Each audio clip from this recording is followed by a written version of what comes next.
connection is strong because Jehovah built it. You can feel the spirit and positive energy. Questions asked comfortably like you're talking with family.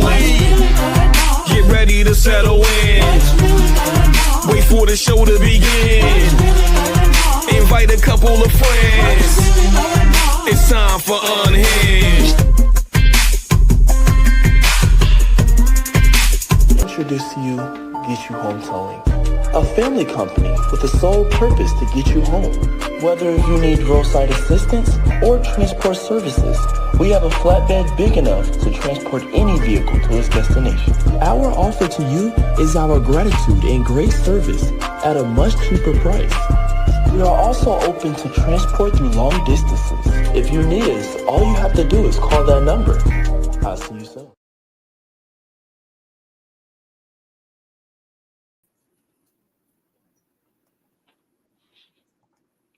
Hey y'all, how y'all doing? Y'all all right? I mean, what's really going on? Thank you so much for tuning in. You've tuned into Unhinged Live. I'm your host, Nikita Tilted Halo Hansford, and I'm sitting alongside my good girlfriend, Karen Sims Harrell of Twisted Threads LLC. I'm sure you've seen the advertisement out here in these internet streets broadcasting this week's conversation. And listen, y'all get ready because we have what I can truly describe as a phenomenal woman sitting in with us on tonight. Now, before we get into the show rundown, I want to go ahead and say, hey, welcome, and thank you so much for joining us. To each and every one of our replay viewers, we appreciate your support. So listen, if you enjoy what's happening here on the platform, go ahead and tell somebody about the conversations on Unhinged Live. You know, the heartbeat of the platform is community over here, and we are really, really, really doing our best to make sure the testimonies are broadcasted very loud. So let's get into tonight's rundown. Of course, I'm going to give that weekly superfan shout out. We'll have our conversation with our guest on this evening. We'll shake our shoulders a little bit with tonight's musical break. And I kind of figured we would bring back an old segment, an oldie but goodie. I was today years old, and then we'll get into it. That roundtable discussion. What's really going on? So I got to take it back to the top. I got to ask you, Karen, it looked like we first spring, almost winter. Almost. How was your day? My day was well. I'm just gonna blame the sunshine on me, since I celebrated my official birthday this weekend. So we've been celebrating all month long, but that the sun got to shine just a little bit brighter for me. I believe it. It was just for me, for my birthday. We're going to keep it going because I may or may not, my shirt say out of office. So I've been out of office for a couple of days. I like it. I need to do it more. So the sunshine is outside because I'm out there. That's why the flower comes here every day, so that we can welcome springtime all the time. And so I think Mother Nature got the message. We vibing together. So we just going to keep rocking till the wheels fall off. And thankfully that sunshine helps me with my solar powered self. So I'm almost fully charged. Come on, solar powered. Okay. I see you, melanin blessed. Go ahead and power up in that sunshine. But, to me, I'm in agreement with you about this here weather. It seems like Mother Nature took the advice and heard the cries of the people and took her medication, because she's been a little bipolar. I think so. We don't know if we get in tornadoes. We don't know if we get in snice. I call it snice when it's snowing and icing at the same time. Yes. Listen. She's trying to get her life together, but don't let this weather fool you. This is the weather where many of us find ourselves in the random emergency room situation, the urgent care, because we forget how to properly drape ourselves in the pre-spring. What is this? We need to come up with a name for this season, Karen. I mean, I just like the pre-spring. Like we almost sprung. Pre-spring? So Oh, I okay. feel like we don't have to overcomplicate it. It is literally pre-spring. This is when we get the preview of spring in I think another 10 days. So it might be 9 or 10 days when spring actually officially shows up on our calendar. So this is the pre-spring. Yeah, I ain't gonna try hard. All right. Well, You I come up guess with something I else guess it's before it's over. yeah. I guess it's safe for me to wear my little Sheen jacket. It won't be disrespected in this piece of weather. That's true. Well, you know, you got to be careful. I Anyways, know. let me move the show along. Let me move the show Yes. along because I can see we got a little light outside, and you know we got to make sure we let our guests in the room, okay? Yes. Because we got to keep up our stellar reputation of hospitality over here. So, Love can I it. get that drum roll, please, Karen, for this You week's know, Superfan yes. shout out? As we get all the way here we go. Oh wait, somebody might be outside already while we trying to press the drum roll. All There right, you all go. right, all right. Thank you so much, DJ Cash. Check it out, Yes. y'all. Lean in close, lean in close. I want to go ahead and give a huge shout out to a young lady who's been a part of my life for quite some time. I've had the opportunity to watch her grow up in the ranks of being a high school cheerleader, a fabulous dancer on the sidelines. I witnessed her go off to experience her college career, watched her graduate, and then I watched her experience life. And let me tell you something. I had the opportunity to spend some time with her and her family a few years ago, and we had one of them heart-to-heart conversations. I got to go ahead and say her name. Her name is Princess. I call her Princess because, you know, I'm the auntie. Shanice Broom. I got to give a shout out to my baby girl, Shanice Broom. Yes, thank you. Go ahead and clap it up for this young woman. Yes. This young woman has truly stepped into her own and is an entire vibe. We got to witness some of Shanice's choreography this past weekend at the fashion show fundraiser from Broadway to the Runway that was given by Seth and Company. And let me tell you, Shanice and how she worked with that group of exceptional young adults. This event is held as a fundraiser for the disabled community here in the Lehigh Valley. And to watch her go through the choreography with these special young adults, it absolutely warmed my heart. And the night of the show, let me just say, sister showed up and she showed out with her beautiful self. So I want to go ahead and say, I love you, Shanice. I'm very, very, very proud of the work you're doing with the partner that you took the time to introduce me to this past weekend. I am excited about where your feet are going to carry you. Keep dancing, dear one. Keep dancing. No matter how the music of life changes, you better keep you a 1-2 step because it fosters your creativity. Yes. So thank you so much for trusting the love I have for you. And you know I adore the love you have for me. Shout out to you, Shanice Broom. So love it. Now before we move on, I gotta tell you, because Shanice is one of ours. One of the ones that the whole family claims. Can I say it that way? Oh, yeah. Those who know us know that my family is a little bit picky about who they let tag on as family. But Shanice was also one of the former recipients of the Linda Perry Sims Scholarship. That's right. And so we've been with her from high school, went to a couple of those gymnastic and cheerleading events. And literally, you love people when you sit there in the crowd and you're like, why are we here again? Oh, yeah, to let these kids yell and scream. And we're going to clap for them while they're yelling and screaming. So to see the beautiful young woman that she is and the passion that she shares with the community, it just warms our heart. So shout out. We love you, Shanice, the whole entire Broom family. But the light that, Shanice, you are shining, it is just such a wonderful thing to see. We've got so much hope for our next generation, and we get to put our auntie hat on tilted when we watch and see the beautiful work that she's doing. Beautiful. Oh yeah. To be an auntie is a beautiful transition. Oh yeah, especially when you were auntie that got a little cash. Ooh. Got a little cash. Okay, so check it out. Let's get into it. I had the amazing opportunity to meet tonight's guest at the networking event that was recently held by our sister in the craft, Brianna Ofosu.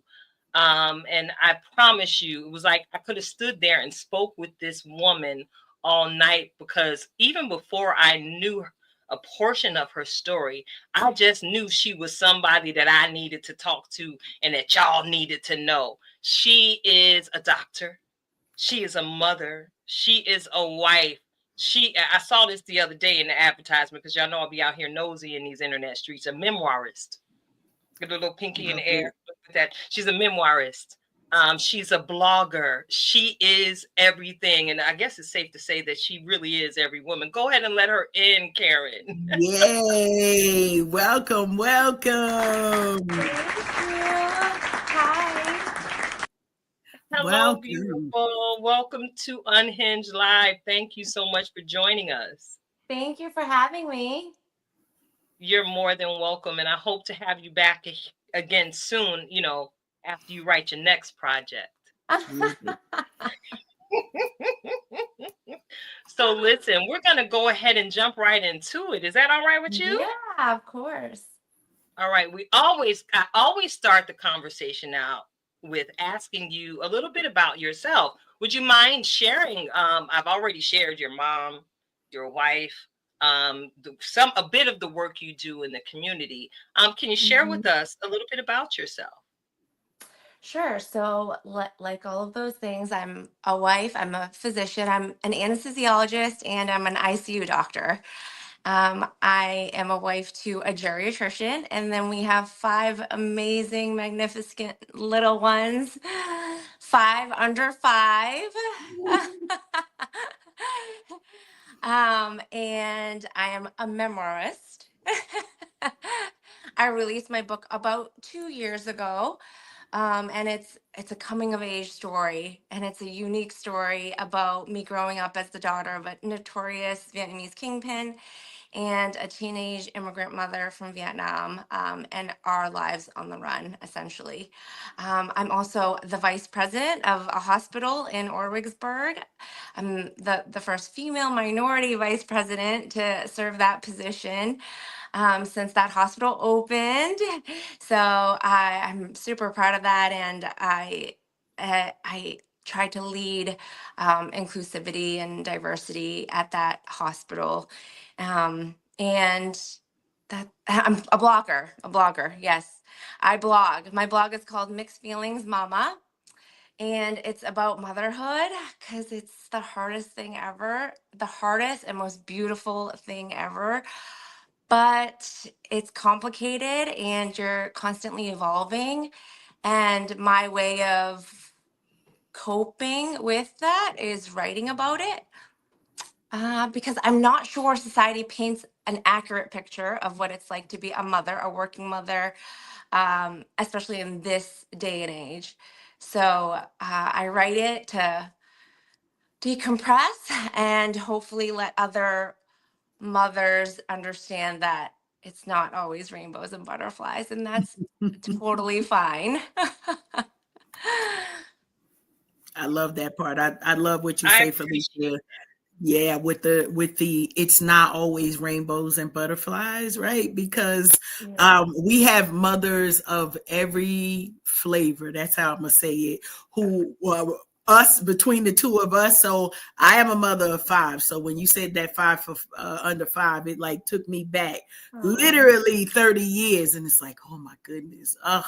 But you will survive. right? And you will thrive. And then you got wonderful stories. And so I love that you've got a platform where you're able to talk about motherhood and all of that. And so, Keita, you know how I get when I start crushing on all of the details. So I'm gonna let you ask the question before I dig all the way in, because we may go somewhere very. Grab your passports, y'all. Y'all know how I say. You never know where we're gonna end up when we start these conversations. Good stuff. Well, I'm gonna jump in, Felicia, and just ask. So, like, you in 90 seconds or less literally told us how you are running the entire world, right? And so your world of all of the titles, all of the things. How do you manage the balance between professional and wife and motherhood? So professional and family. How do you manage that? Well, I want to start off with saying that I don't think I have balance. In order to do all of these things as a woman, it's not balance. It's juggling. And Love it. sometimes, when I'm a really good doctor, I'm not maybe not the best mom that week. And when I'm a really good mom, I might be not answering an email until like 5 days later. But that's okay. Like, that's not balance, but it's okay. And how I do it is I've become okay with that. We're just human. And I've also am not afraid to ask for help. Back in the day, there was a village and there was aunties and grandmas and friends. They all lived in the same neighborhood and they could help you and they cooked with you and they were your companion. And it's not like that anymore. Like, my sister lives in Virginia, my mom lives in New Hampshire. My in-laws live in Boston, and it's not like that anymore. So my village now is my nanny, my husband, my babysitter, DoorDash when I can't cook, when I can't, it's Instacart when I can't get to the grocery store.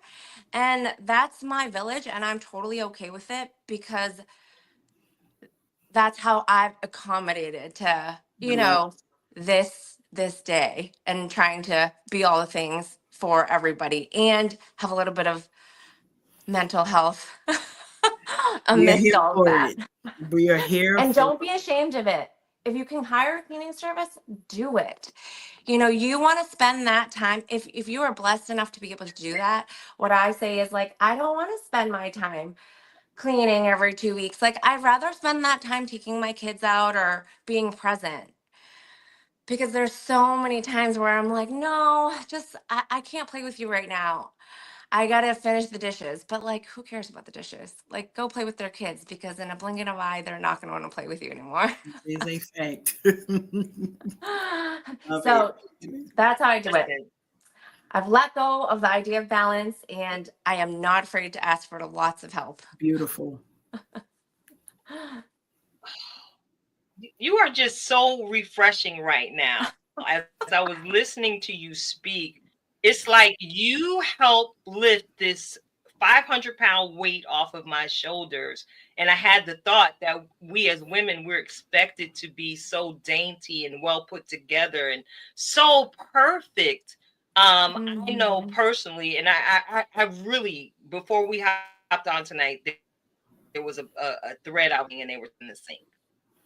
And I have no problem leaving dishes in my sink, because for me, it's a situation where I give myself grace and I don't let anybody judge me for it. No one knows the schedule that I keep.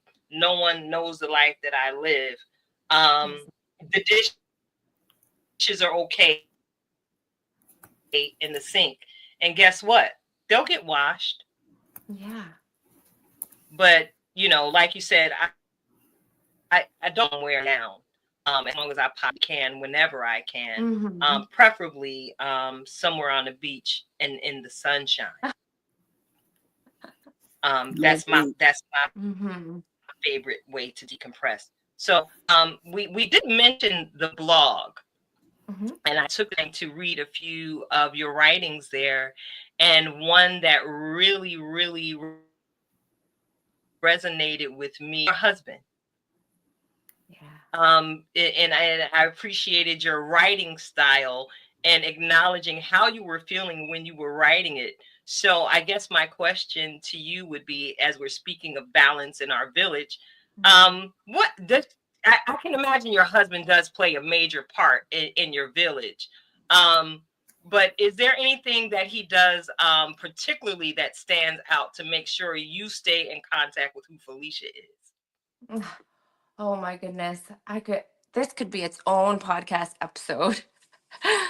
He's done so much to keep me Felicia. Like it's like he's done more for me than I've probably even done for myself. Sometimes it feels like even the book itself, it was like how am I supposed to write a book? Like it's not glamorous. It's hard work to write a book, to finish, and it's a memoir, so I didn't want anybody else to write one word of it. Like every edit, I wanted to do all of it.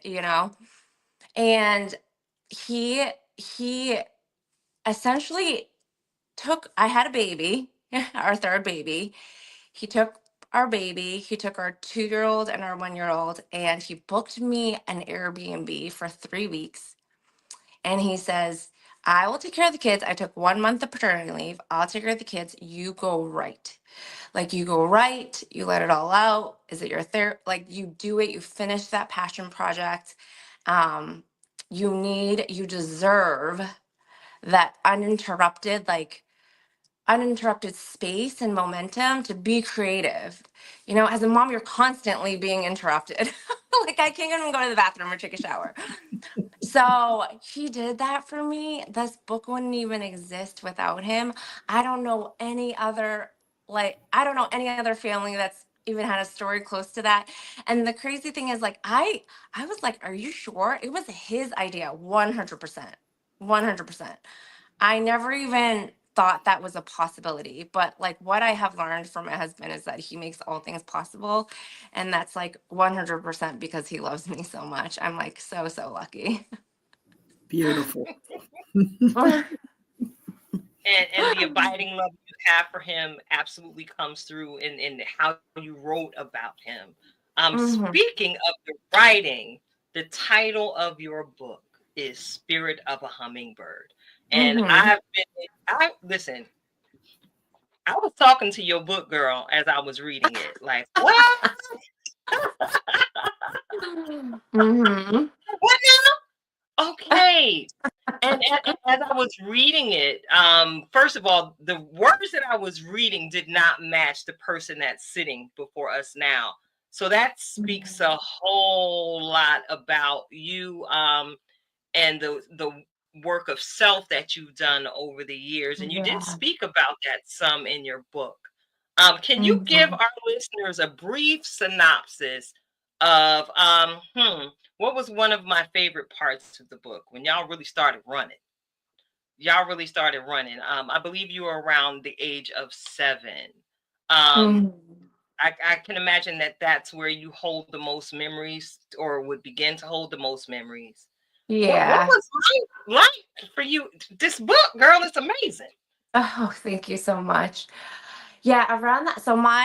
So the premise of the book is that my mom is a teenager. She immigrates from Vietnam by herself without her family, and she meets another Vietnamese immigrant, and she had been adopted by an American family and was given a lot of resources, but she was missing that sense of belonging. You know, so I think she like fell very deep in love with my dad, finds out he's a prominent gangster, and she gets pregnant with me, runs away with him, and she doesn't find out until later he's a gangster. He tells her that he runs a restaurant or something like that. And then of course it unfolds. Where it gets a little bit intense is that he gets arrested for armed robbery of a jewelry store in Chinatown, Boston, and they put him in prison. He's found guilty. They put him in prison. He escapes prison, and um, we go on the run. Like he escapes prison and he's evading authorities. So initially, like you said, when I was a little bit younger, they thought it was a better idea to just leave me with his parents, my grandparents, and go on the run on their own. But when he continued to run, and at the same time, he wasn't laying low. He was building a gangster who's building organized crime and expanding, and his power was growing. The surveillance just went higher and higher, and eventually they had to take me with them. You know, my mom wasn't going to leave me with his parents forever. So they bring me with him, and we are going to Canada, coming back. I'm not really going to school. I'm switching schools. I don't really know what's going on because I didn't have friends. So I didn't really know what normal was supposed to look like. And I didn't stay put long enough where I could see like a schedule or routine or normalcy.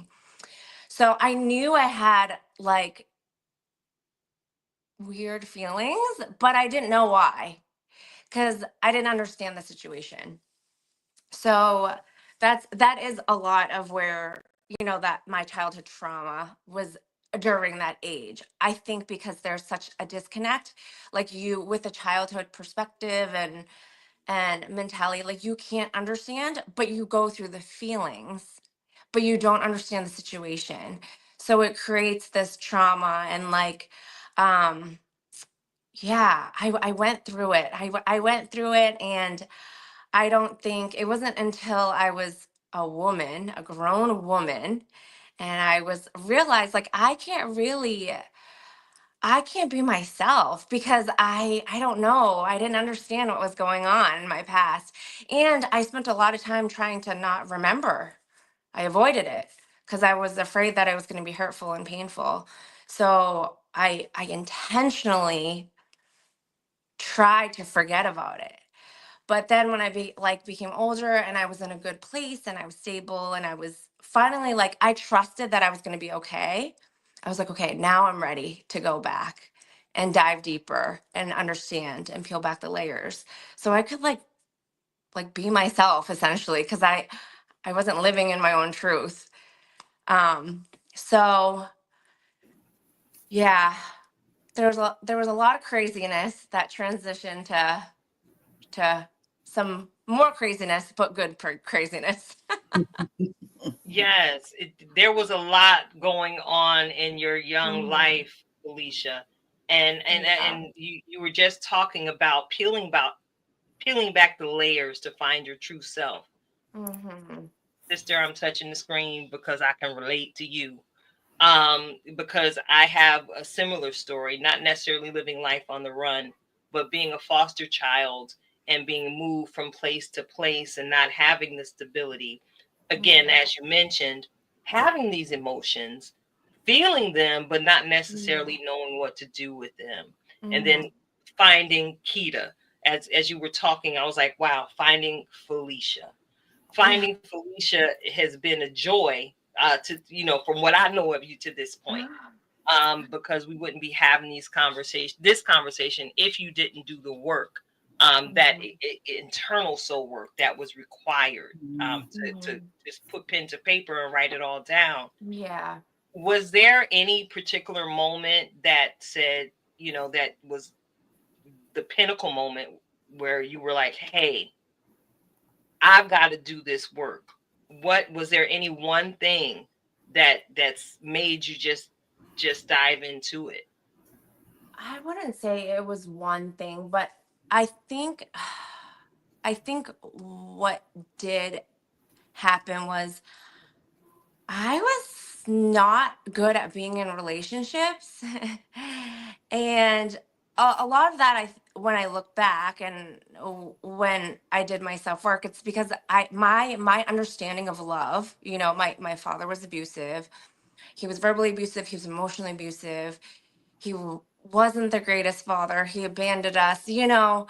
He cheated on my mom. And then he would say, "I love you." So my idea of love was so misconstrued, and it was playing into my relationships. And then when I met my husband, I was like, oh, I cannot mess this one up. I can't, like, I cannot risk losing this because I'm not willing to figure out why I'm like this. I'm difficult, or I don't know what it was. So I think I started to be okay with it. And then when he was okay with it and he was so supportive of it, was when I fully accepted that, I have to do this, and I have to do it for not just myself, but like everyone that I have a relationship with, and have a healthy relationship, a healthy marriage, and be a decent mother. Break that pattern. Like, you have to break the pattern. Like, I had to break it for my kids, and I had to do it in a timely manner, not like when they're grown, like now, like when I was pregnant. Yes. So I think starting a family was definitely a huge, huge factor. Absolutely, absolutely, because we use the term here all the time.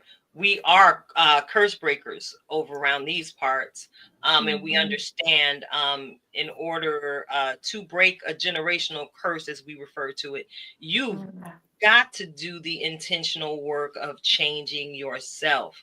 I Mhm. was speaking with Karen earlier today, and I was making mention of, sometimes people find themselves in, these repeating cycles simply because they refuse to change their choice, if that makes any sense. Yeah. We were talking about relationships. A lot of time we find that there are women walking around, and they got a little tinge of anger with it when they're screaming, Mhm. I'm every woman and I don't need no man. But there are Yeah. some of us who translate that differently when we hear it, because we Mhm. recognize that it comes from a place of unresolved trauma. Yeah. We've got to do that work of uprooting, like, why. The Yeah. simple journalism 101, right? The who, Hmm. the what, the when, the where, and the why. We want to Absolutely. get to the why, so that when we share our stories, they empower and they uplift, much like your story has done. Absolutely, for me, it's very inspiring and uplifting. And it's a reminder in writing for anybody who wants to read it that ain't nothing stopping you but you. Um, you Exactly. should have a shirt that says, Felicia, I am unstoppable. Um, yeah, I you love really it. should. I I, love it. I love it. I fell in love with the part of the book where you took the trip to Barcelona. Hmm. And you had a chance meeting with a woman who basically gave you the title of your book. Got Yeah, you. Yeah, I remember I asked you. I know. I said it would be very, very obvious. There it is. Right there. She got me.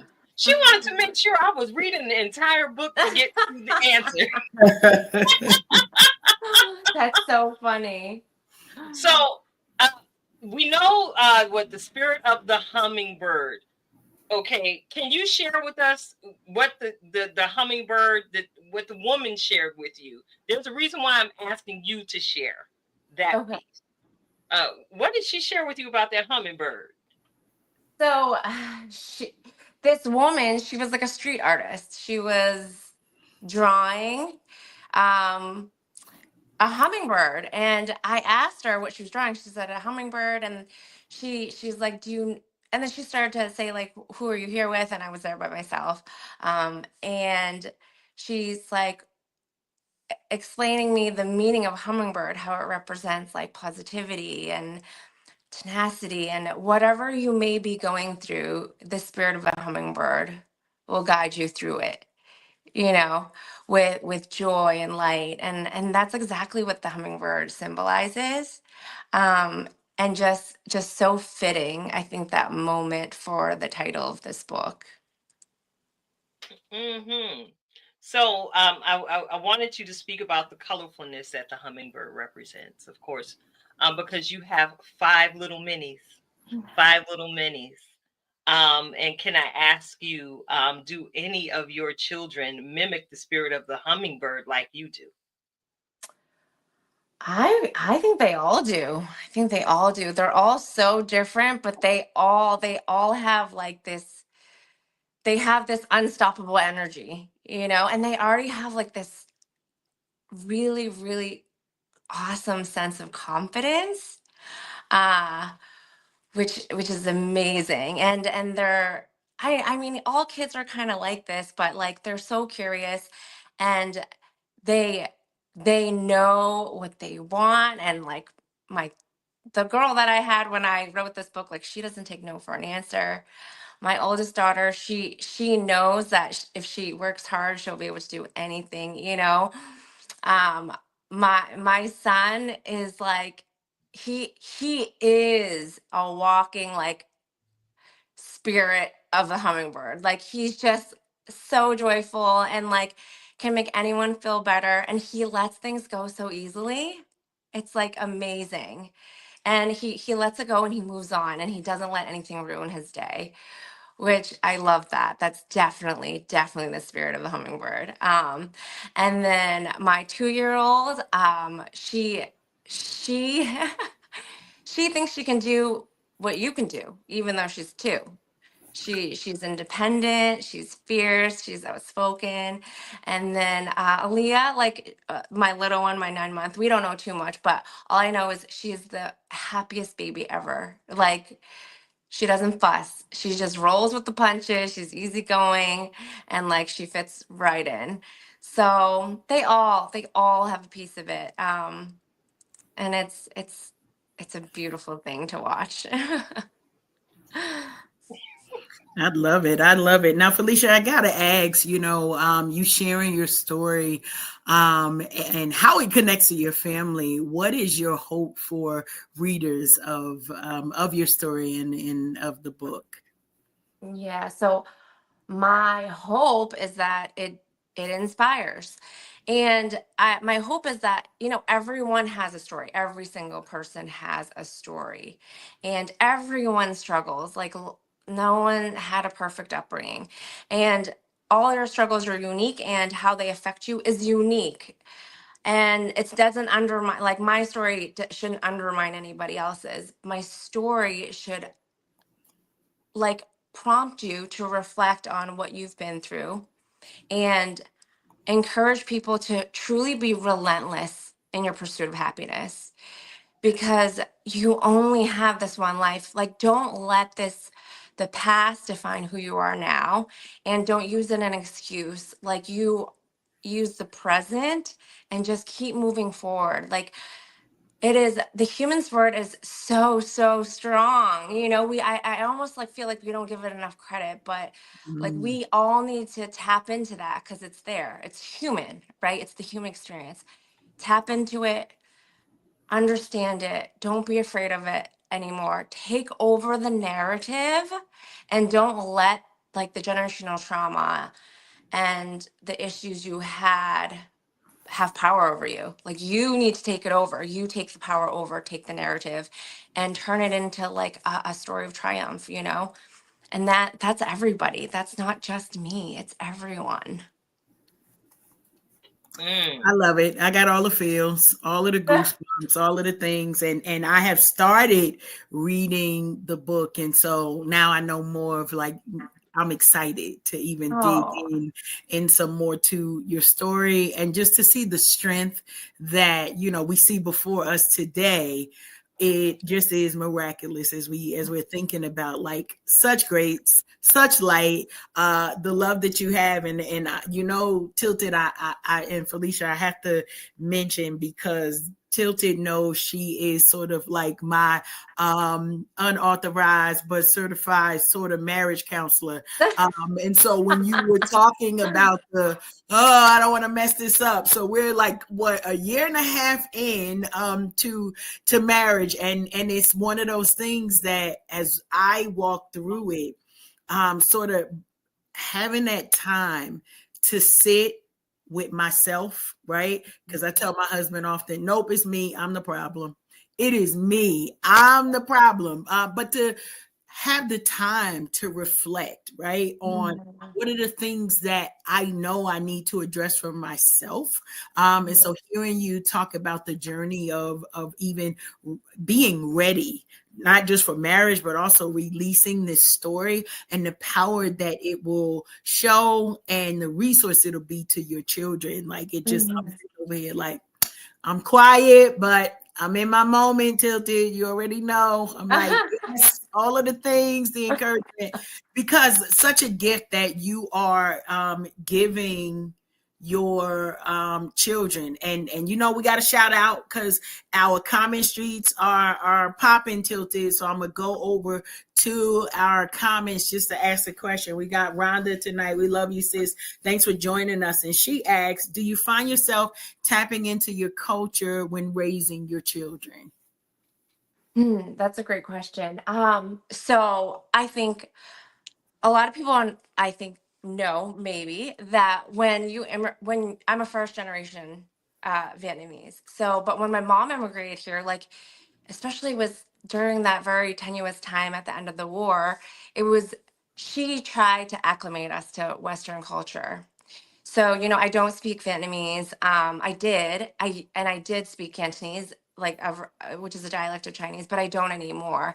And I think a lot of that was because I was trying to acclimate and fit in and make my transition into Western culture as seamless as possible. We all have an American name and we all have an Asian name, and that's why, so that other people can pronounce our names, right? So I do tap into the things that I think, one, like we always celebrate Lunar New Year, and that's because we've done that when I was growing up. And to say that I would teach my kids Vietnamese is like, so I would love it, but I can't do it, and that's okay, because my kids are mixed, and everyone, I think families now, like, you create your own culture, right? We create our own traditions, and like we pick and choose what we want, and I try to show them a little bit just to expose them to it, because that's part of them, and it's so beautiful, right? And it actually gives me an opportunity to learn about my own culture too. So like even the books, and like I take that opportunity to also try to learn about my own stuff. And I want to travel. We travel a lot, and it'll be important for me to take them to Vietnam. um, so yeah, it's like we do incorporate culture. We create our own culture, and that's okay. Like for so long, I was so ashamed about not being able to speak Vietnamese, you know. And but it's like this is America. Like you can speak and not speak whatever you want, and it's fine. And you can look any certain way and not speak anything that you look like, and that's just how it is. And that's amazing. It's like you literally cannot judge any book by its cover.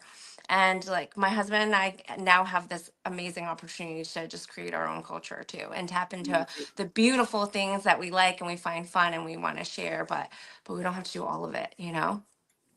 Beautiful. Thank you for that. Thanks, Rhonda, for that question and beautiful answer. Thank you. Beautiful. Thanks, Rhonda. Just beautiful, just beautiful. I'm looking at the clock, and I really do not want this conversation to end because it's to quote the great Lionel Richie and the Commodores, it's easy like Sunday morning. Just flowing like water. But of course, we do have a little bit of ground to carry. Much like yourself, Karen, I want to go ahead and acknowledge some of the people that are keeping it lit, popping in through the comment streets. Shout out to our girl Shelby Lawson of Lawson Accessories for showing love. Shout out to you. Thank you for showing us love in the comment street, sis. We got our brother Bliv Mash out here sharing the podcast over there on his networking street. So salute to you, brother. We're gonna have that on-screen mashup on next week. We see Miss Luxurious Seduction and our sister queen, the producer of our show intro, Miss Valerie Martin Higginbottom. Yes. Joining us on tonight. Thank you all so much for tuning in. Y'all are tuned in to Unhinged Live. It's your girl Tilted Halo, sitting alongside my good girlfriend Karen Sims Harrell of Twisted Threads LLC. And we are having a marvelous conversation with tonight's guest, Felicia Thai Heath, mom extraordinaire. Yeah. That's all I can say. Before we transition and get into our music break, where you get to watch Coach Karen turn into a DJ Cash, I want to go ahead and ask you if you would mind sharing with our viewers and listeners how they can connect with you. Do you have email? Do you have the Facebook, the TikToks, the Instagrams? How can they connect with you? Oh, yes. I'm very active on Instagram. My handle is at Felicia.Heath_MD. I'm also on TikTok, Felicia Thai Heath, all one word. And you can reach out to me there and I will certainly respond to you. My blog is www.mixedfeelingsmama.com. And my book is everywhere, it can be found anywhere books are sold. Also available on Audible and Kindle. Yes, I did manage to find a copy of it in Spotify myself. I'm on the Audible train, so thank you for when I say that. Thank you for that. You're welcome. So you hear that, y'all. For those of y'all who got a little bit of the ADHD, much like myself, I actually sat down and read the most of the book. But then life started lifing and the audio came in handy. So you heard it from Miss Felicia herself. You can get this book. Get this book, y'all. I don't know if you saw one of Sister Rhonda's earlier comments, but the movie. Yes, I girl, maybe that's just God speaking through me to you, Miss Felicia. You need to go ahead and do that documentary. Yes, the vision of the book is a movie, is the big screen. Because right now I feel like I've limited my audience to people that can read English. So if I want the influence to be global, it has to be in picture, big picture. Oh, yes. Yes. And just know that your sister in here at Unhinged Live will be praying with you that you gain access to every zip code and area code that God has for you. Because one of my favorite scriptures, you know, I'm a whole faith girl over here. My favorite scripture is Revelation 12:11. And it speaks of overcoming the adversary by sharing our testimonies. So thank you again for joining us tonight, Felicia, and sharing your testimony with the world. It is absolutely life-changing, empowering, and encouraging. Thank you. Thank you. Thank you so much for having me. No problem. We are fitting to get into it. Okay. Y'all know I'm a queen age or a woman of a certain age. I have to stretch a little bit because I've been in this chair after sitting in the chair for 7 hours all day. And we're about to get our shimmy shake on. I see headphones coming up. And did you just watch her transform, Felicia? She didn't transform. Yes, I did. She waving her hands in the air, just like she just don't care. Life of the party. Go ahead, take it away, DJ Cash. For sure. Listen, you all know that we do our best to try to come and share positivity across the airwaves. Tonight, we are celebrating with one of our tribe family, Bertie McKinney. We already know he just gives us awesome bangers, right? So this is one from his newest project, but I love it, Tilted, because you know what the title is? What's the title is, girl? Stand on business. We standing on business. And so tonight we want to bring that to you all. And you know, I'm gonna do my wicka and get us into the DJ set here. But the biggest thing is, Bertie, you know we love you. We always are looking to support. This is from his Mental Impact Project. And so we're gonna hear a little bit about what Bertie says about standing on business. Here we go.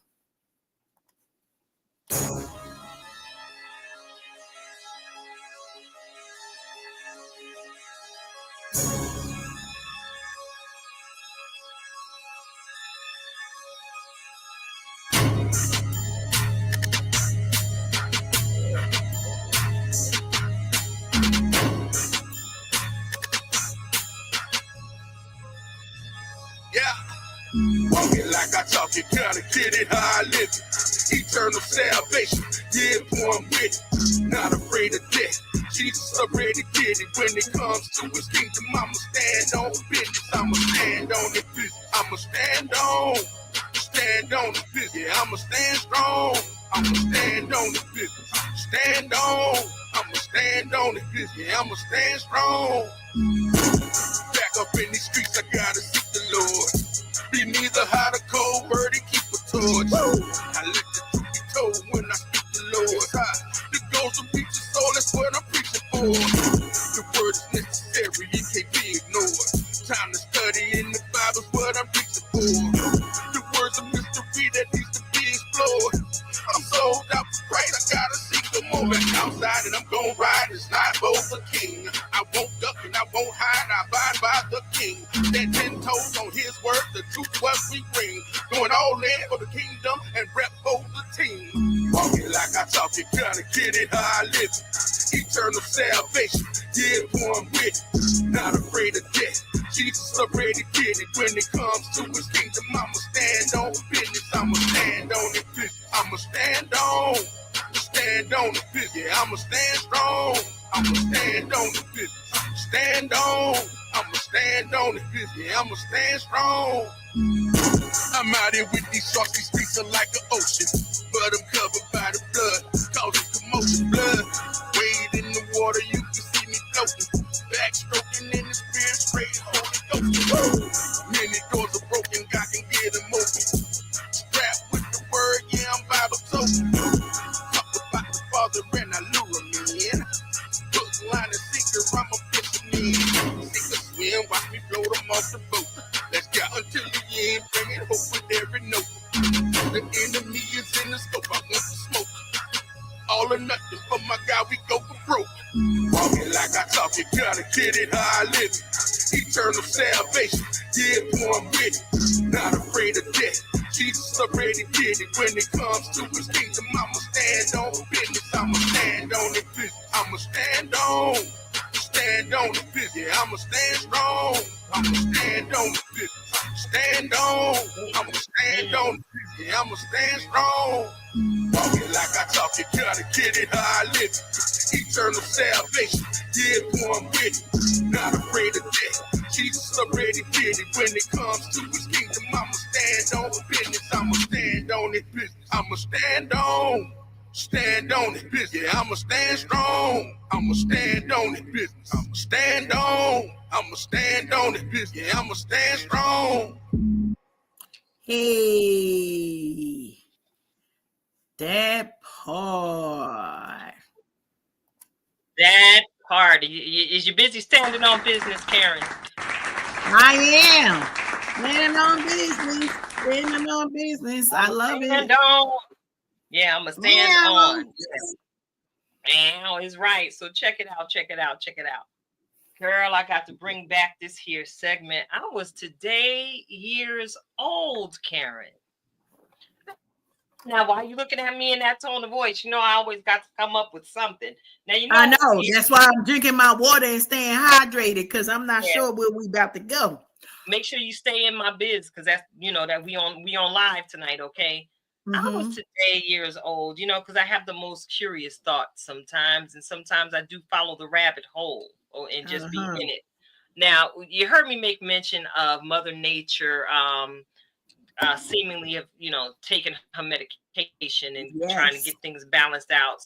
Have some good sunshiny, warm weather coming upon us soon. And it brought me to the thought of global warming and some of the contributors to global warming. And girl, I know you saw I had wrote down the oysters, right? I'm waiting. Girl, I was today years old when I found out that oysters are flatulent. Or that oysters actually fart. Did you know that? I did not know that. Well, I was today years old when I found out this foolishness. And I call it foolishness because, again, you just heard me talk about myself all on live StreamYard television. Listen, I was today years old when I found out that oysters actually fart. And I had to go further down the rabbit hole. Do you want to take this journey with me real quick, Karen? I don't think there's an exit, so I'll No, be you here. really can't go nowhere. You're stuck with me for at least another 35 minutes. Okay. All right. So, yeah, I notice I thought global warming and oyster farts. First of all, y'all be eating them things that poop at the oyster bar. They pooped, y'all. So what I found.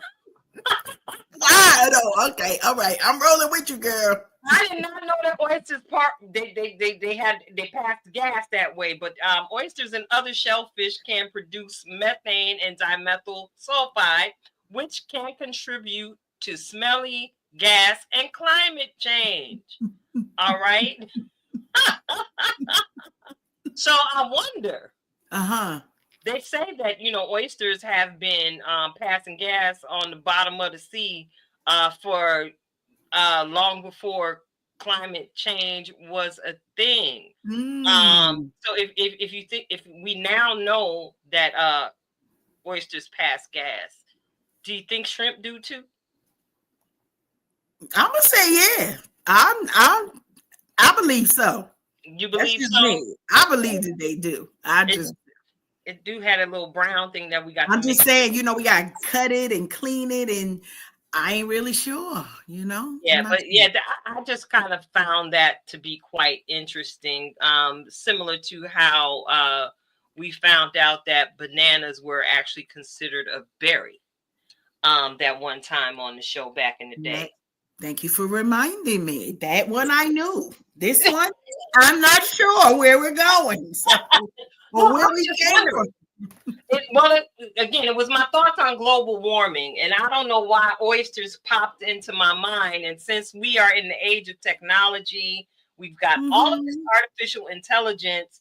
I figured anything I want to know, we always invite our audience to take advantage of the Googleations and the different search engines. They got the Safari, they got the Edge, they got all of them there to help you get to the information you need to know and the information you may not necessarily need to know, like this foolery that I'm sharing with you all on tonight about.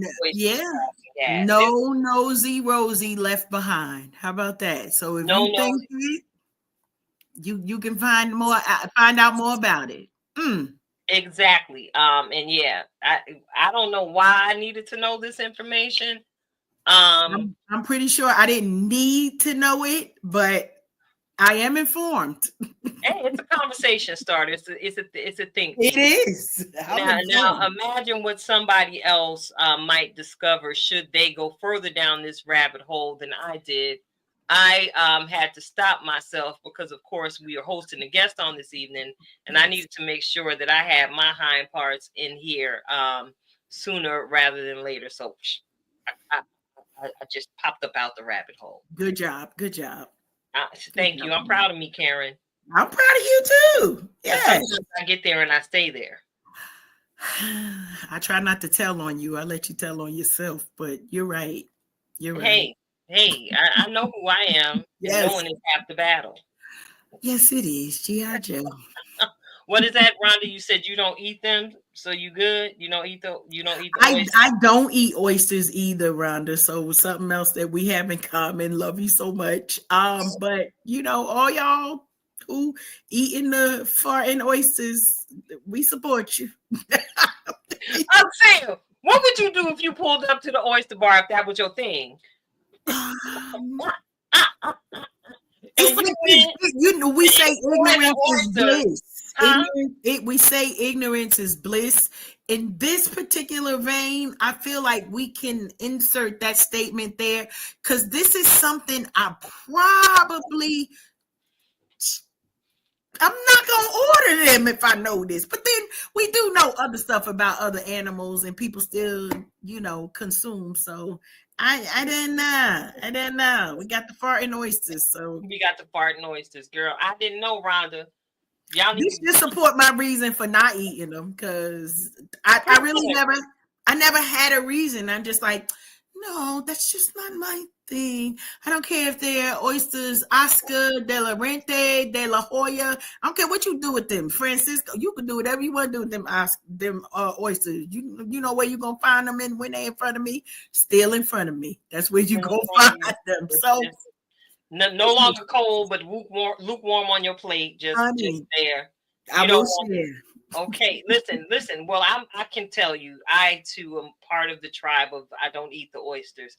Someone thought something was wrong with me because I'm like, first of all, what is it?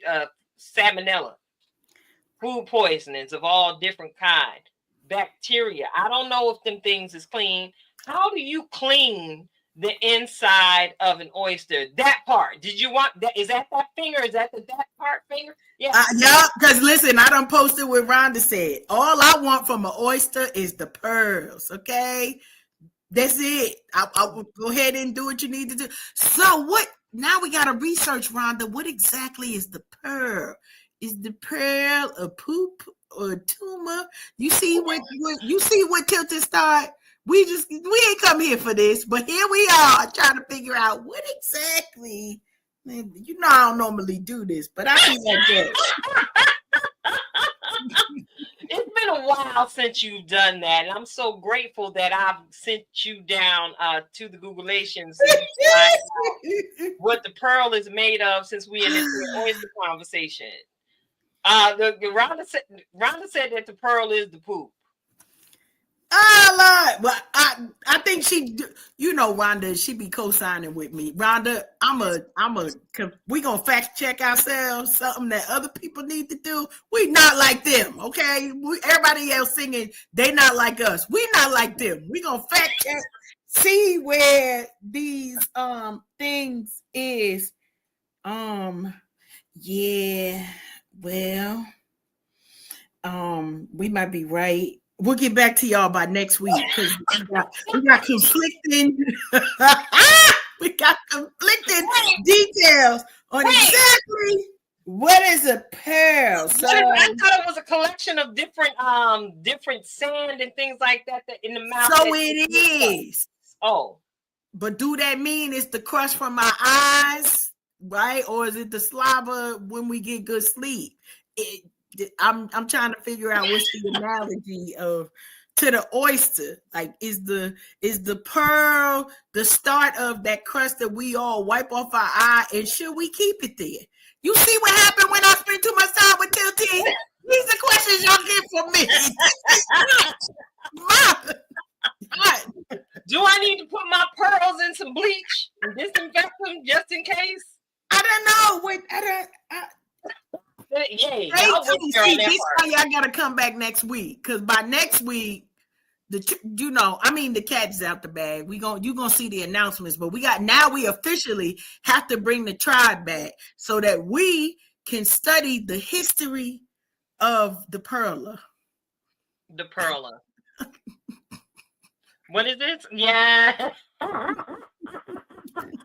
story about life, Rhonda. That's a whole beauty. Beauty from ashes, right? Like, it makes sense. It makes sense. For real. This wasn't my fault. I would just like to give the disclaimer. I did not come here to talk about no oysters. They poop or they fart, but here we are trying to figure out how we gonna cultivate some pearls by next week. All right, I'm putting my phone away. Y'all know I try to stay professional, and we're usually on here. Like, what is the conversation of the day? We had such an amazing and refreshing time with Felicia, right? Here we go. And now we gonna do our studies on pearls. That's all we're gonna do. Okay. We're gonna study pearls. And just one more hint of information about the oyster flatulence. And see, we try to use our words, flatulence. If you look it up, y'all, look it up if you don't know. Again, it was relative to climate change, and this is something that says that a study published in the Scientific Reports Journal shows that clams, mussels, oysters produce 1/10 of methane and nitrous oxide. That contributes to global warming. Oh. So, yeah, hold on. Mussels and oysters produce 1/10 of methane and nitrous oxide gases in the Baltic Sea as a result of digestion. Therefore, researchers have warned that shellfish may play an important but overlooked role in regulating greenhouse gas production. So, yeah, they're a gift. They're a gift. They sound like more than a curse to me, but it's just, They are a gift. They yeah, are. I'm saying they're a gift. You get pearls from them, even if we don't know if it's pearl, oyster slobber or oyster eye boogies that we wearing. We don't know. We don't know. We don't know. Yeah, but I'm sure that the tribe will bring it, and Rhonda is on it, and she's asking me to leave the oysters alone. I'm not gonna leave the oysters alone, Rhonda. I might actually make my way to your office tomorrow and talk more about the oysters. Maybe Well, she did give us a moment to talk about a little bit more about the diamonds. So there we go. So you never know with the oysters. There might be a very lovely story. Let me see. They are a gift to clean the bottom of the ocean. Them and SpongeBob SquarePants. There we go. All right. All right. They did a good job. That's whoop, there it is. So I'm looking at the time. And we got time to get into it. Y'all drink your water. Stay hydrated out there, because we normally sometimes we're not sure. Here we go. Hydrated. We're getting ready to get into that conversation. We got to make our own music. Ready? 1, 2, 3, 4. What's really going on? What's really going on? What's really going on? What's really going on? What's really going on? On and on and on and on and on. Halos is kind of tilted. Conversations with halos is kind of tilted. I like that part. Yeah. Conversations with halos is kind of tilted, much like the conversation we're having on tonight. I know I had to tilt a little bit. It's been a while since we brought some of these fun topical conversations to the platform. Don't worry, I've been in my bag, Karen. I've been in my bag. And right bag. Speaking of being in our bag, we try and pay loose attention to what's going on in the world. Yes. And last time that I checked, eggs is still $10 for 12 at the grocery store. I got to start a little trouble. I got to poke the bear a little bit. I got to poke the bear a little bit. Yeah. And we have a looming. Well, actually, we just at the beginning of a tariff war. Are we though? Because I feel like we playing double dutch with the tariffs. Like we jumping in. I'm not mad. Go ahead, give me a little bit more time. I'm just saying, but it's an accurate description, though. I like that double dutch with the tariffs, because 1 minute is this, 1 minute it's that. Yes. And with the tariffs and really trying, the administration is making the effort to make America great again. And notice my mind was on global warming today, right? Mm-hmm. And I noticed that one of the particular tariffs is against lumber, Canada and the lumber. Yeah. And that it has been stated publicly that we don't need the lumber from Canada because we have the lumber here on this good old U.S. soil. But the national parks won't let us cut it down. Can we talk about the importance of land preservation in this day and age, and what it really does, and how it truly does affect our quality of life? Yeah.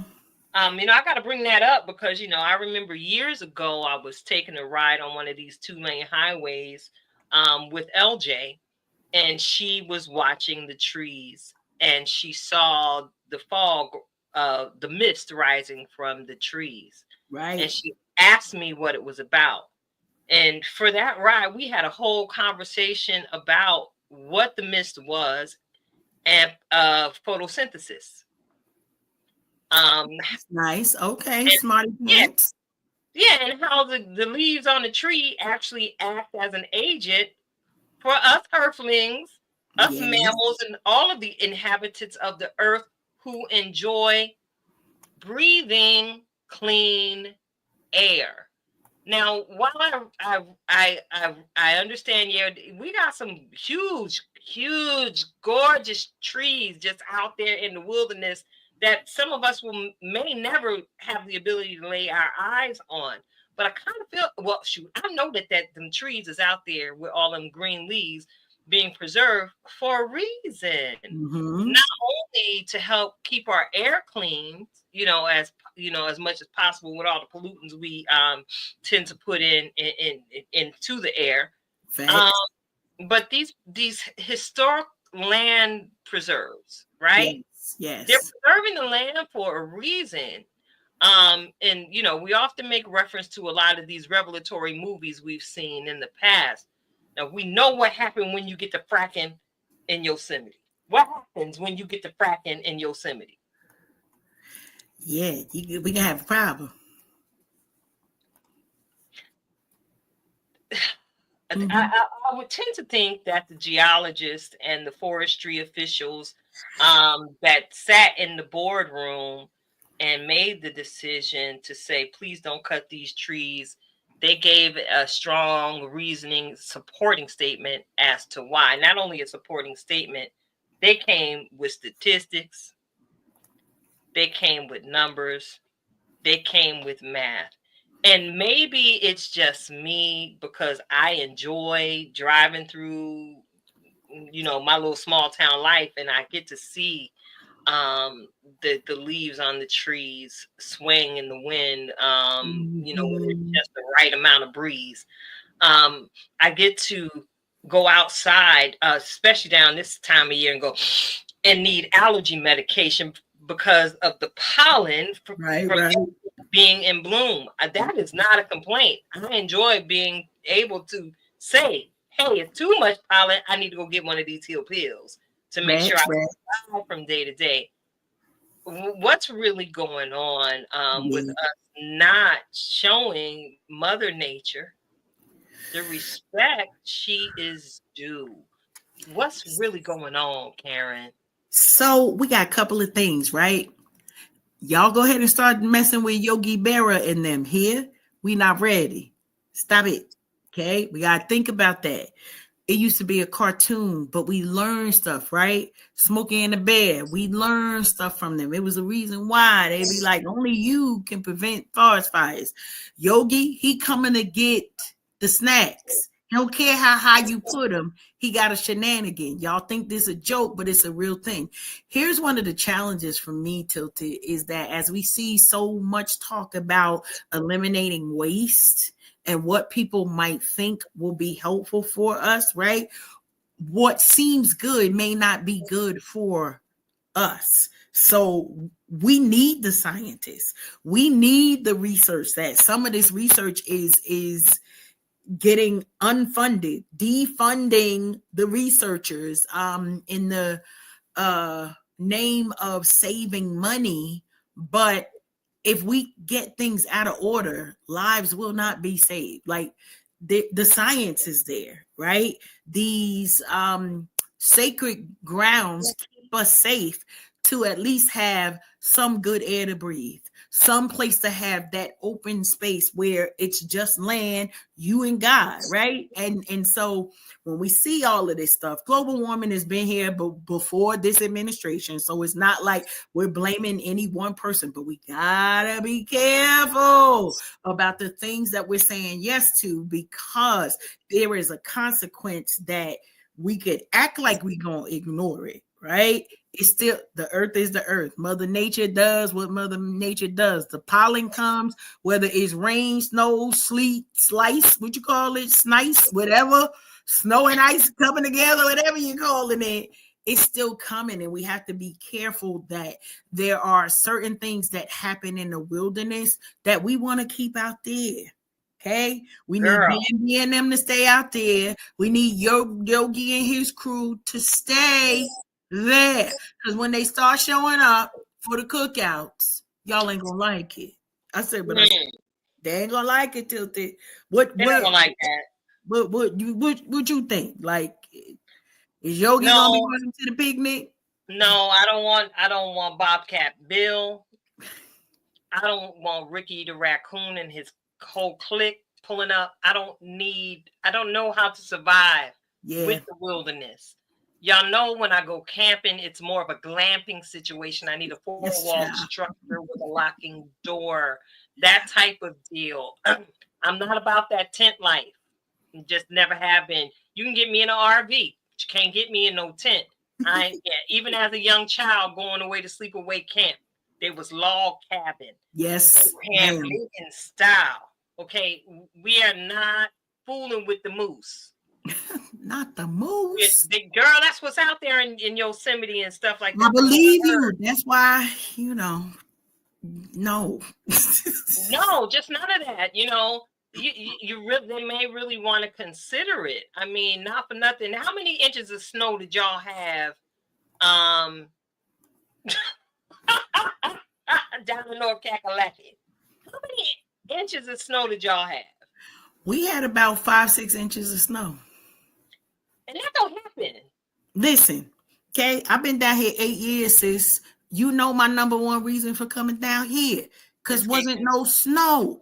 I had to go out and buy boots just to prepare for snow.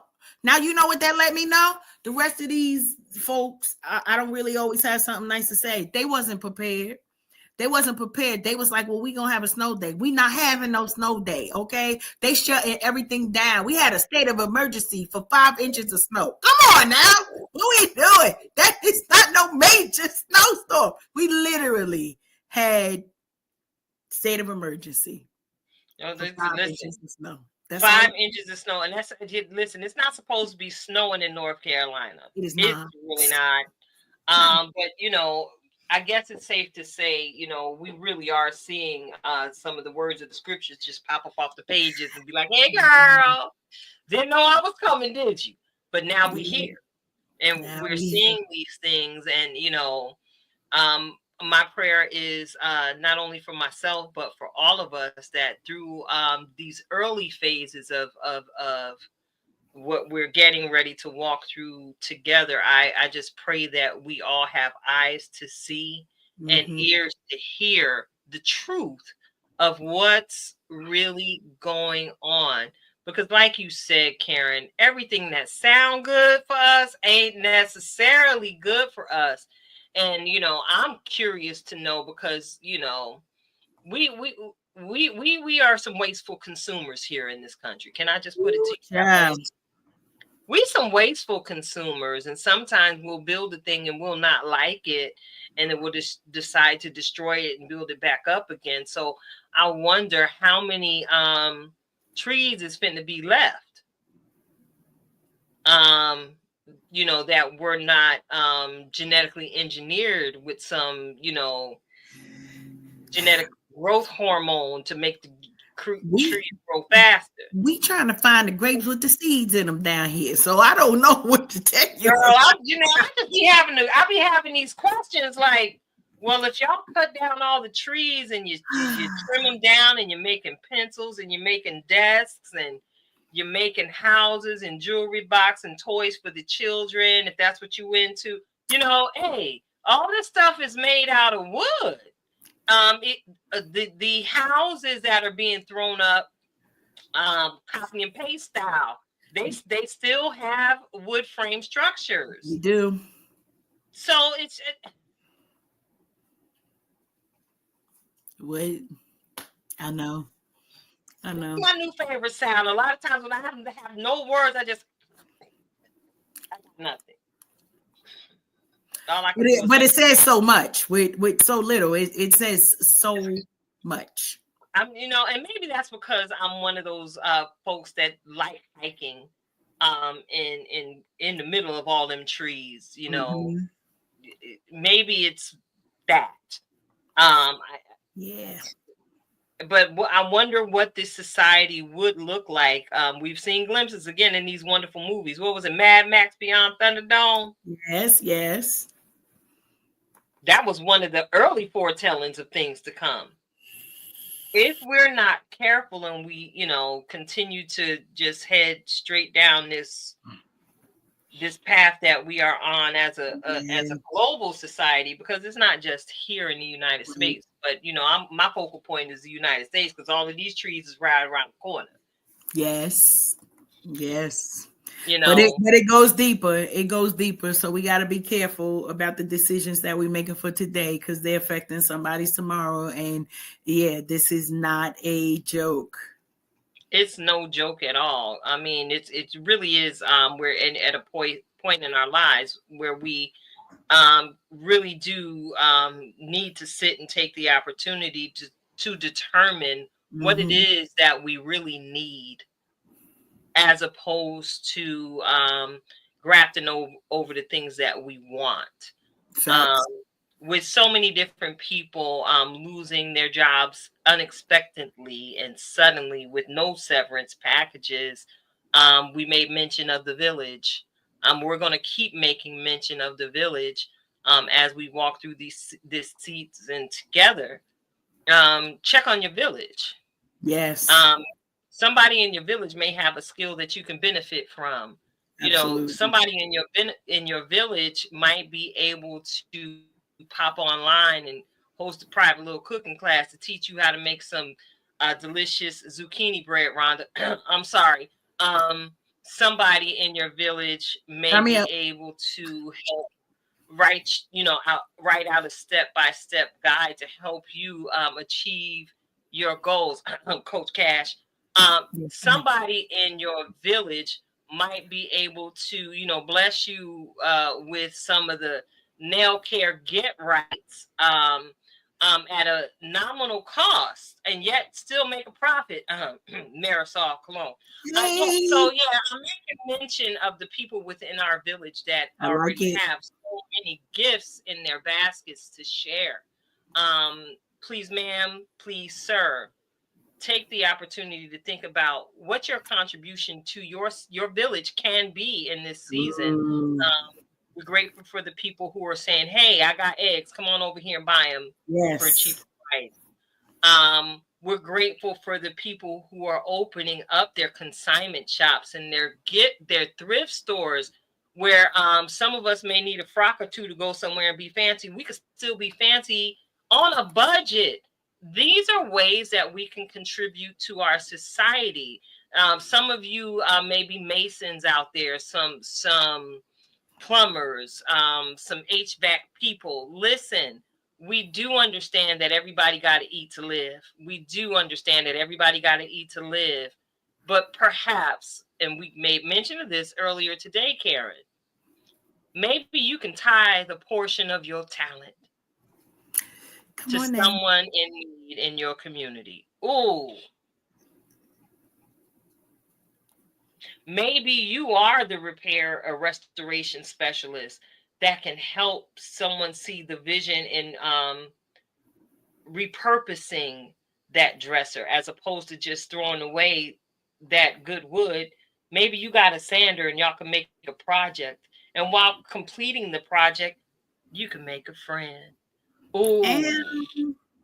That's good. Just a suggestion. I don't know where these things be coming from, but it's the global warming. It's the global warming that I'm on, because it seems like the hearts need to be involved. Of the people need to be involved in this global warming. Our hearts need to be a little bit more warm towards one another. Yeah, because people is just doing some people things. Yeah. Global hearts warming. That's it.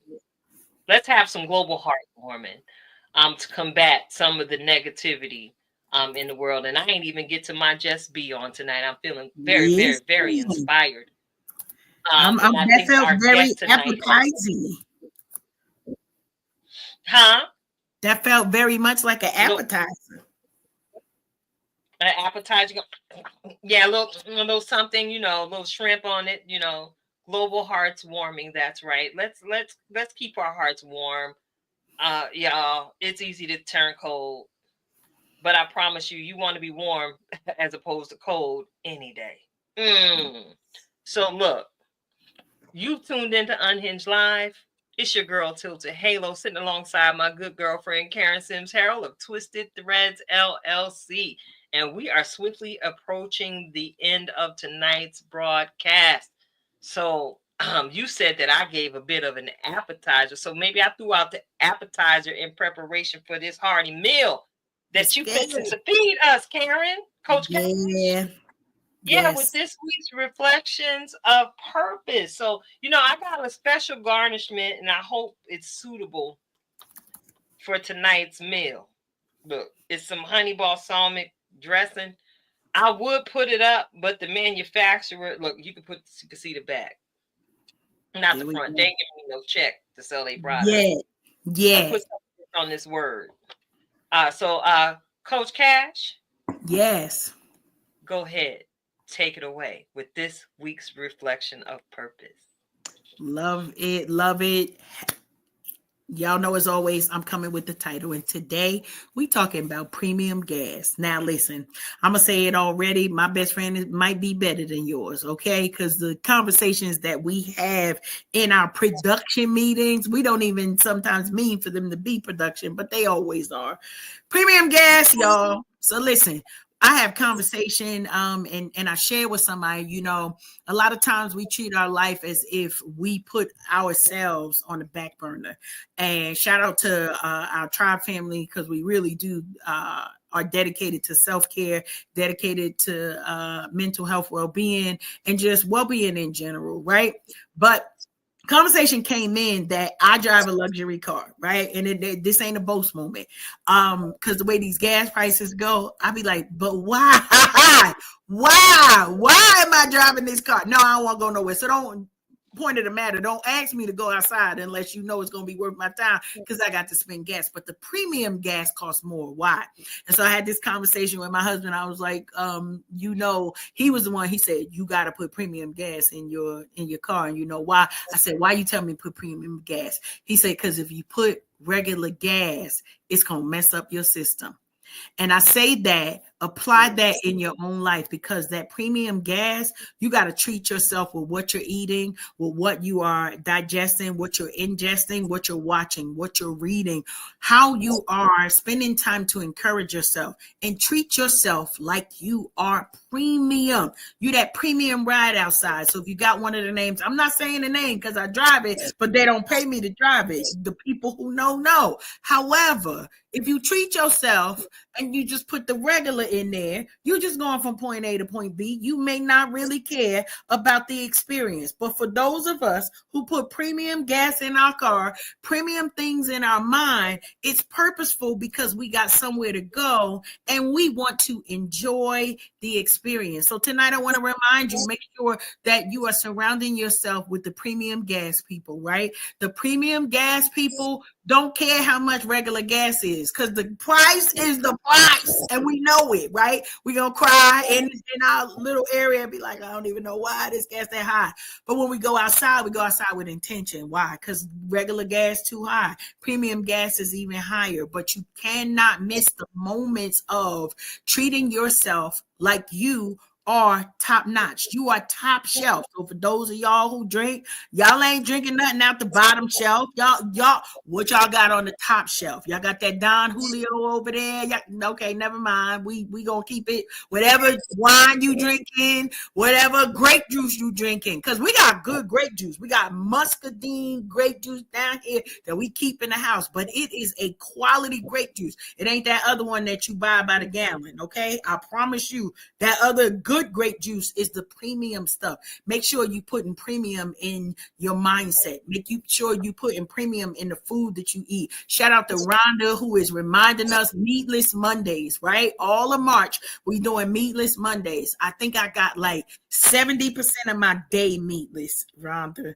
We're going to work on that last 25%, and then these Mondays going to be meatless. But it's a reminder, to reset and make sure that your system is getting good stuff in it. Why? Because garbage in means garbage out. But when you put good stuff in, oh y'all, look out now. Listen, this is the filet mignon of life, and that's what we're looking for our biblical folks and our faith walkers. Listen, we are reminding exceedingly abundantly above all that we can ask or think. That means premium. That's what that means. It means premium. So just want to remind you this evening as we about to wrap it up, get that premium gas out there, because that's what your life is worth, and your life will not be the same. It'll also be a directive for you. If you feel like you got folks who giving you regular gas, you need to tell them, pull up on me with the premium. Okay, tell them they got to move to the side with the regular. Pull up on me with the premium gas. Tilt it back at you. Yes, get that premium gas. I'm here for it, and I'm grateful to find myself surrounded by premium people like you, Karen. And those of you who are in our viewing and listening audience, y'all are premium. Okay, y'all are cream of the crop. Don't let nobody treat you like you cheese whiz when you really are guacamole. Okay. Okay. Don't let nobody treat you like you cheese whiz when you really are guacamole. I felt that. Yeah, I said what I said. So yeah, looking at the clock, and I gotta give y'all a Just Be outro, and because we're doing a lot of soul nourishing on tonight. And as I was sitting there, I was thinking just be. But this week I got to encourage y'all to just be careful. And I got to take it there. Oh, be careful, little eyes, what you see. Oh, be careful, little ears, what you hear. Oh, be careful, little mouth, what you say. Because out of the abundance of the heart does the mouth speak. And all of those orifices I made mention of are different entry points for information into your soul space, your spirit space. So when I encourage you to be careful, little eyes, what you see, stop scrolling, log off. Oh, be careful, little ears, what you hear. Turn that TV off. Turn on some worship music. Turn on the cha-cha slide. What is the new one? The boots on the ground. Listen, turn on some music and dance. Turn off that negative conversation. You ain't always got to be up on the latest piece panel on whatever news affiliate you choose. You ain't always got to be up on that. Turn that foolishness off and turn on some joy. And be careful. Because again, what you say, because you don't know what your brother or your sister sitting alongside you might be walking through. Some of us are masterful at putting on that mask of a smile so we can face the world courageously day after day. But you don't know the tears that are cried when people get home behind closed doors. You don't know who legitimately just got that pink slip from the federal government. So make sure you do your best to allow your words to drip honey when you encounter people that you know, and even those who are strangers. But even in that, allow yourself to be human. Because we're flawed, and none of us are going to get this right, and none of us are going to get this perfect and knock it out the park every single day. Just be mindful that after you're careful and you actually make the mistake and you stumble and fall, just be mindful to give yourself the same grace that you would expect to receive from others. So just be. It's your girl, Tilted Halo. And I'm sitting alongside my good girlfriend, Karen Sims Harrell of Twisted Threads LLC. She the master life coach, y'all. I'm just taking notes. I'm trying to be like my younger sister when I grow up. If that make any sense. Karen, it's been an awesome show. Yes, very awesome. And y'all go on and get that book there. Yes. Spirit of a Hummingbird by Felicia Thai Heath. I reverence her as doctor because she came through a lot and she worked hard to get that doctor in front of her name. I celebrate all the alphabets. Absolutely beautiful soul. Yes. Absolutely great and easy read, y'all. and even easier to listen to on Audible, because guess what? Felicia narrated her own book in the audio space. So you get to hear more of her lovely voice. And make sure, if you can and if you will, and you find it not robbery, go over there to her social medias and keep up with what she got going on over there, because she is extremely creative. All right. So, all right, Karen, I guess we finna log off of this here thing. I think so. All right, y'all. Did we say that the tribe was going to be back next week? Next week. Tribe going to be in the building. Y'all already know. Get your snacks. Yeah. Get your concoctions. Get your people. It's Unhinged Live.